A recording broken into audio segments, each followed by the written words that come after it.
రంగా పాలు పిండుకునే ముందు పాలేరోడు ఆవు పొదుగు తడతాడు, నిజాన్ని రాబట్టుకోవడానికి పోలీసోడు మన భుజం తడతాడు.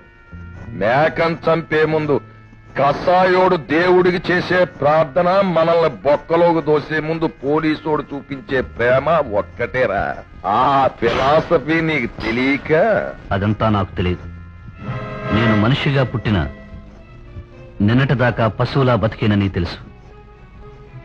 నన్ను పశువుగా మార్చి నీ పనులన్నిటికీ నన్ను బాగా వాడుకున్నావని తెలుసు. నువ్వు కట్టిన గంతల్ని ఆ కమిషనర్ గారు తీసి పారేసేదాకా నా బతికేమిటో నాకు తెలిసింది కాదు. ఇప్పుడు మాత్రం నీకేట్రా తెలిసింది? అనకాపిల్లి దాటినోడిని అమెరికా దాకా తీసుకెళ్లినట్టు నిన్నింత డెవలప్మెంట్ చేసి నీ లైఫ్ కో కలరింగ్ ఇచ్చి నాకు నువ్వే రంకుమొగడు రావసాలాగా ఎదురు తిరుగుతావా? రై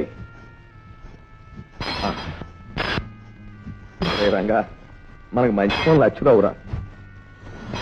రై నాగుబాము ఈశ్వరుడు మెడలో ఉన్నంతసేపు భక్తుల కంటికి అది ప్రమాదకరమైన శత్రువులా కనిపించదురా. కానీ దాన్నే ఆ పోస్టు దిగిపోయి పబ్లిక్ లోకి వచ్చి కనబడమను, అదే భక్తులు తలో దెబ్బే చంపేస్తారు. నన్ను వదిలి నువ్వు బయటకు వెడితే నీ పరిస్థితి అదే. చేత నా మాటిని నాతో రాజీకి వచ్చాయి. ఇదిగో అందాక ఈ 10,000 ఉంచు.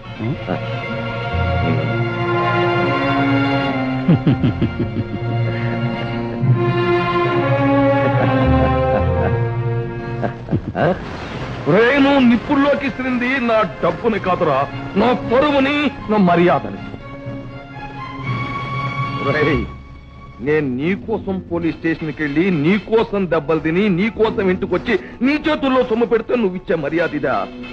రే రంగా, నిన్నోళ్ళు చెప్పులా వాడుకున్నోళ్ళని. ఆ చెప్పులోంచి మేకు పైకి లేచి వచ్చేస్తే దాన్ని ఎలా అణగదొక్కాలో నాకు తెలుసు. నువ్వు పెద్దల్లో కలిసిపోయే రోజు వచ్చేసిందని గుర్తుంచుకో. ఎవంట్రా నువ్వు అంటున్నది? నిన్నేరా. ఏమన్నావు? ఎదవ నా కొడక.